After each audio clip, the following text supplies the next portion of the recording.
Let's move on to other news that is breaking for your Wednesday. Scramble for key to unlock housing is the splash on The Australian tomorrow. And the story is all about removing investment barriers for super funds, streamlining planning restrictions, providing incentives for projects and strengthening renters' rights. That will underpin the National Cabinet's housing strategy amid grim new building forecasts and a surge in construction firms going bust.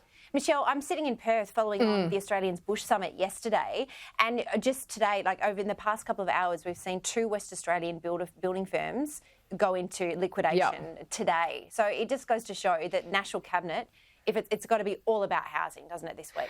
Yeah, look, I do think there is a definite crisis when it comes to housing. I don't know what the actual answer is. I do think we need to look at a multitude of things, which I'm sure National Cabinet is going to address. When it comes to rents, look, there is no way we can freeze rents. But I do think that kind of the idea of like, not a cap, but like a percentage. You can only raise rents a certain percent per year kind of makes sense. I do think we also need to look at foreign ownership. We do have a lot of foreign ownership. We're one of the few countries where you can live in China or elsewhere and own multiple homes here. So I think we need to open up the market for more Australians, and we need to look at ways that younger people can actually get back into the market. It seems to be a small group of people who have actual money invested in property here.